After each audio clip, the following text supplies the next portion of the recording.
Welcome to the Goddard Report. Comments made on the Goddard Report and TalkDigitalNetwork.com are an expression of opinion only.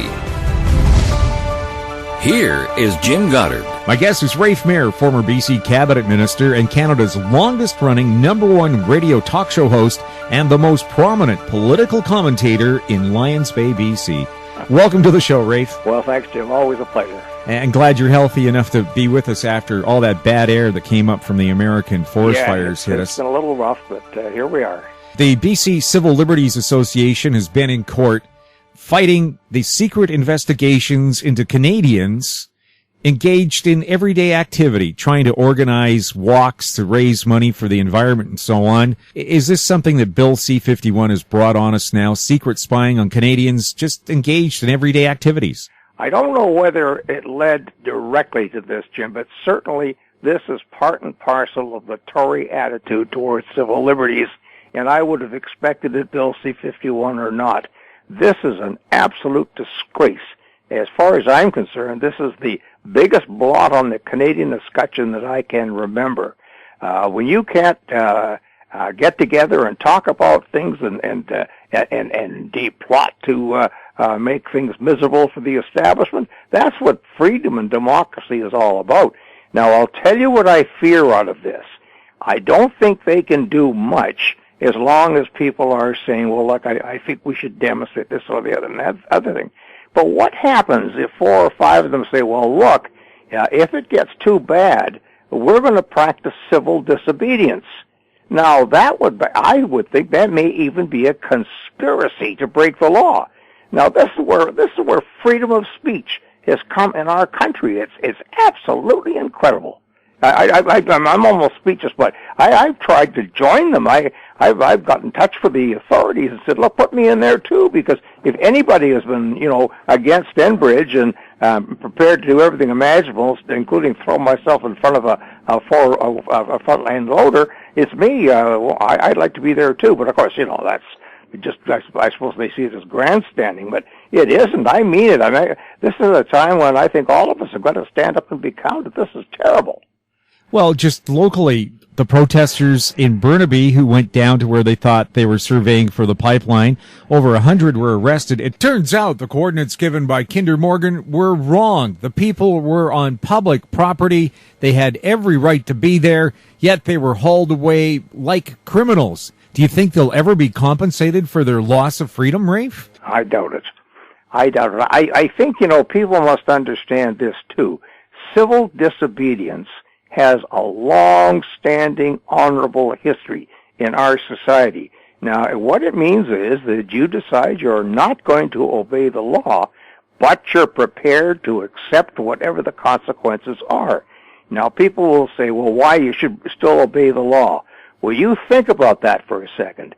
Every single freedom that we have, the descendants of Great Britain and so on, has come by way of people civilly disobeying the orders of the laws of the government, which were made for the establishment and always are made for the establishment. So, this is an honorable thing. If they're going to try and get at people for that and conspiracy for that and so on, well, we might just as well be Soviet Russia. I mean, it's. I know that sounds a little over the top, but this is really serious. I'm surprised that I'm not surprised that the print media not doing anything, but in days of yore, when there were Jack Websters and Marjorie Nichols around, all hell would be breaking loose on this. Well, would you consider the Wall Street Journal a conservative publication? Well, yeah, I would think so.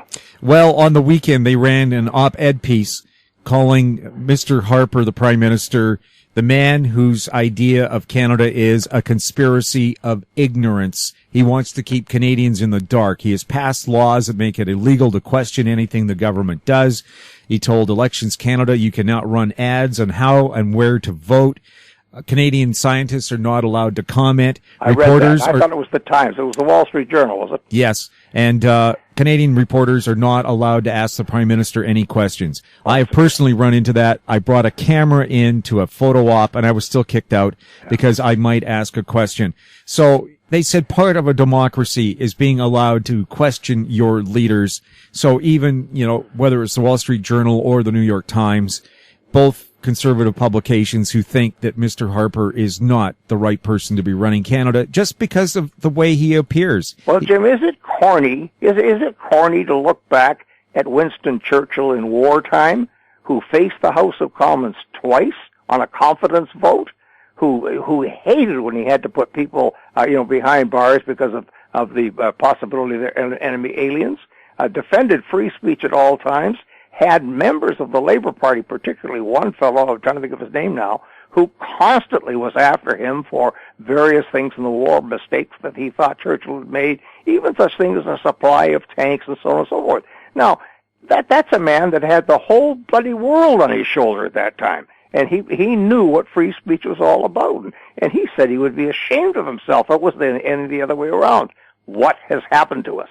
The latest polls, Rafe, this is before the latest revelations about what I call Duffy Gate, we have Mr. Mulcair, the leader of the NDP, at 33%, Justin Trudeau at 28%, and the Right Honorable Mr. Harper at 27%.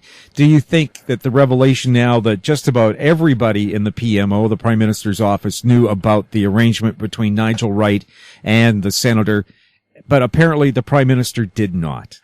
Well, that's what he claims. This is just absolutely unbelievable. I mean, tell me, please, out there, surely there's not a soul out there in Canada that thinks that everybody in the Prime Minister's office knew and the Prime Minister doesn't. I mean, this is a guy that's in the midst of everything. He's more than hands-on. He's hands and feet on. He's into everything imaginable. He even tells people how to vote when they're MPs. You tell me he didn't know that Duffy was getting $90-some thousand paid for him? Oh, come on, It's ridiculous, but I suppose there are people that'll be gullible enough, and then there'll be a group that don't care. But this is, Jesus, it's very hard to comment on this, Jim, because I start to gasp for air. It's so appalling. Well, I mean, if I was allowed to get close enough to ask him questions, I would have 3 questions here on the Duffy matter. Sir, then, if you didn't know what was happening in your own office, are you ignorant, incompetent, or are you a liar? Which one? Well, that's about it, and it's an awful situation. It won't be published for a few days, but I just completed an article this morning. Actually, I looked at both governments, provincial and federal, and I have never in a long life seen anything quite like this. I know you don't want to talk about the provincial government, but just let me say very, very quickly. Well, yes, go ahead. Well, now here we have a government in Victoria that is losing money hand over fist.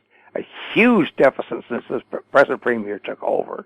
We're dealing with crooks in Malaysia on the biggest LNG deal, which thank God I don't think it'll ever happen. The one that's closest to me in Squamish that they're proposing, we're dealing with another crook from Indonesia, and this woman and her underlings are supposed to be doing our due diligence for us. They're supposed to be coming back and saying, wait a minute, we don't think we should deal with these kind of people. We're a little worried about this, that, and the other thing. Or assure us that there's nothing to worry about, but they don't even touch it. And then when you look at the federal scene, Jim, it really is appalling. Usually, I don't know about you, but I always used to go into elections with a little bit of excitement, a little thought, well, maybe this guy will get in, maybe we'll see some changes, et cetera, et cetera. I take a look now, with the exception of Elizabeth May, who's not going to make it. I'm appalled to think that any of the other 3 are going to be the Prime Minister. It's awful. Well, if you just want to do a little personality check, my mother-in-law's 90th birthday was just Sunday. We received congratulations from the Governor General, congratulations from the Mayor of Burnaby, congratulations from the Prime Minister, a very simple, congratulations, you're 90, Stephen Harper. Mr. Justin Trudeau's office said, what would you like? We said, well, we'd like a nice certificate from the leader of the Liberals. And they said, would you like an autographed picture? So we got an autographed picture saying, love Sheila from Justin Trudeau, happy 90th, many more. Nothing from Mr. Mulcair. His office says he does not do that kind of thing. Well, Mulcair is somebody that I originally was sort of attracted to, and I thought, he might be the right guy, but I'm starting to think a little more about this. I'm not concerned about his left-right politics or that sort of thing. But I am concerned about people that are so central Canadian that they can't see anything else. And I'm worried about Mulcair in that regard, and I'll tell you why, and this is going to probably surprise you and a lot of listeners. I don't think we should abolish the Senate. I think we should come up with a Senate that works, start all over again. The idea of having an upper house representing regions in a country as big as ours, with the demographic mix we have all across the country, with the differences, the scattered population and so on, is a good idea. It's a good idea in Australia, it's a good idea in New Zealand, good idea in Germany, etc. And Mulcair just simply wants to abolish it. Why? Because Quebec doesn't care if there is one, would accept it. As long as they're going to have one, if they can't dominate it, they don't want one. And this is beginning to worry me that nobody's thinking about these things. Now, I wouldn't care, Jim, if they had we all got together and thought about it, decided, no, we don't need a Senate. Fair enough. But to just say off the top of your head, because this particular one and the composition of this particular one are a disgrace, that the idea should go and that Canada should get along just with the House of Commons.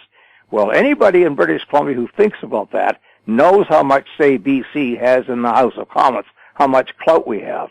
And we should be thinking about this. That worries me that Mulcair isn't. Mind you, nobody else is either, so I suppose I should just shut up and go away. Well, what I admire about the U.S. Senate is that each state, no matter what its population is, gets 2 members. So in Canada, maybe we could make it 10 members, but each province gets exactly the same. And the reason they did it that way is so that the states of New York and California, where they have the most population, would not be able to stomp over little guys like Vermont and Rhode Island. Well, if you read a marvelous book, Elizabeth Bowen, what's the matter with me? In any event, The Miracle at Philadelphia, putting together the U.S. Senate is probably the most exciting part about it, because you're right, the small states simply said, we're not going to join a constitution that is strictly rep by pop. We have states. Now, if you have a unitary state like Great Britain or something like that, well, you can understand it, but they have distinct states with distinct demographic makeup and so on and so forth, just as we have in Canada.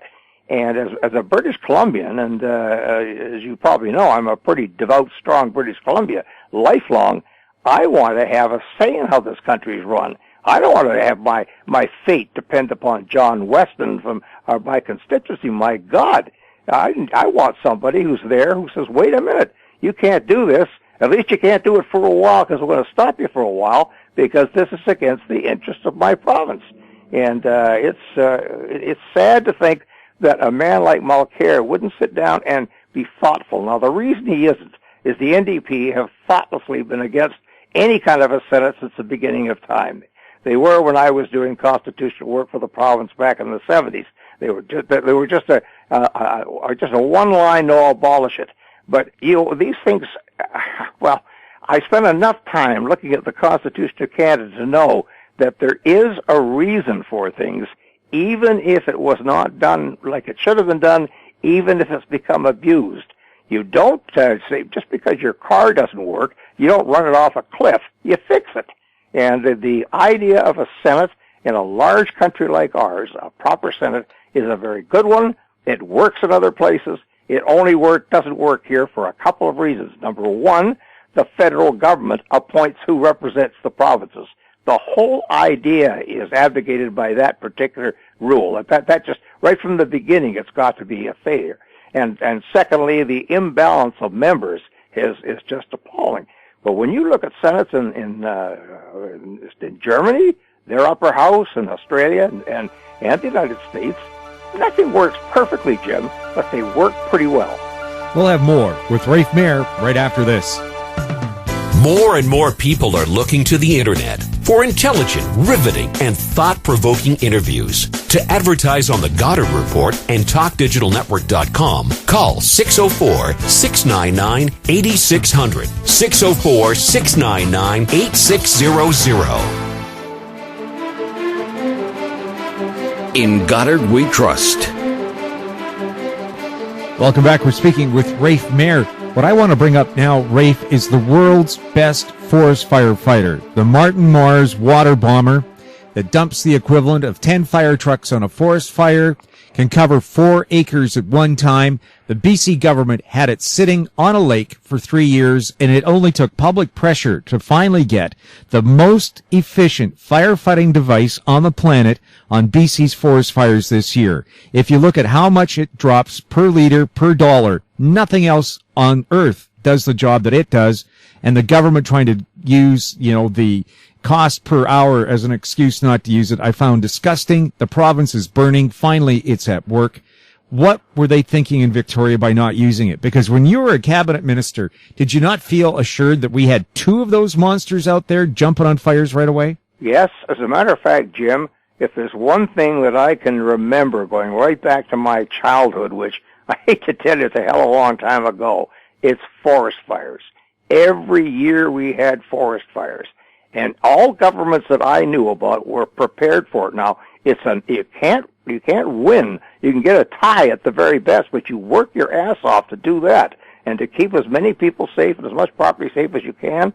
And you do it in a first-class way. Use first-class equipment, and you stay on top of the situation. This government just has not done that. And here is the Premier up running around and patting everybody on the back. It's a victim of a forest fire, and she, frankly, her government have done damn all to prevent those happening in the first place. Now, you can't stop forest fires. I'm not pretending that a Premier can be magic, but you can really take them seriously, make sure that the best equipment is always available to fight these fires. This government has not done that, and it's just one of so many disgraces in this government, Jim. I just am flabbergasted. As you know, I was a member of the Social Credit Party, not a communist or anything like that. I believe in a free enterprise system and so on. But this government is so appalling. I just can't imagine that anything that replaced it could be worse. Well, I just know with the issue with the Mars water bomber, until the Jumbo 747 was invented, it was the largest flying aircraft in the world. Yes. It's 70 years old, but the owners explained to me, Jim, because it lands in water and doesn't have landing gear, and because it's not pressurized and depressurized by going to high altitude, it has stress meters in all the vital parts. This plane isn't 70 years old. It's well maintained and it's fresh. It's like it was just built yesterday. And they're thinking about putting turboprop engines on it that would double its power and make it 10 times safer. So again, you have something that can do a job. Is this a case of ageism because it was built back when they built things to last that we should get rid of it? I honestly don't know the answer to that, Jim. All I can tell you is in the short time, 5 years that I was in government, I don't think that there was a single item that occupied more time in our minds than forest fires. And we were always had the best equipment imaginable. And I can't believe that this government has been so casual about this. What I really can't believe, Jim, is that the Premier seems to think that all the problems go away if she goes there and gets her picture taken.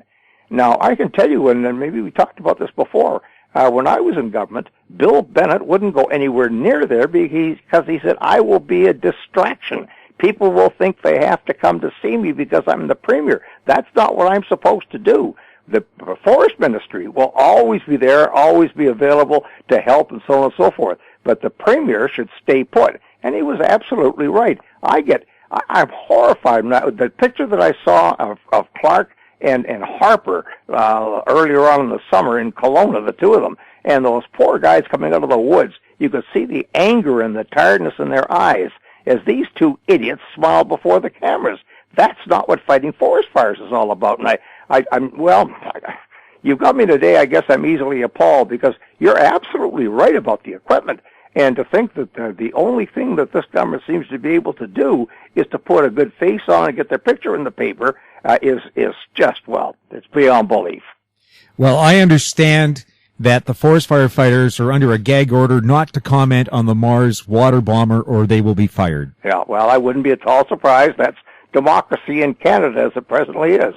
Did you have gag orders on provincial workers telling them not to talk about major issues? Of course not. Of course not. We had all kinds of them talking. We had, well, I'll tell you what, the Bill Bennett had one of the great sayings. He said, mark the document super confidential to ensure its widest possible circulation. That's beautiful. Yeah. Rafe, thank you very much for chatting with us. Jim, it's always a pleasure. Thanks for having me. My guest has been Rafe Mair, former BC Cabinet Minister and Canada's longest-running #1 radio talk show host. If you just listened to this show, you'd understand why. You're listening to the Goddard Report on TalkDigitalNetwork.com. Find us on Twitter at TalkDigitalNet. Check out our popular YouTube channel, Talk Digital Network. Comments about the show can be sent to info@HowStreet.com. I'm Jim Goddard.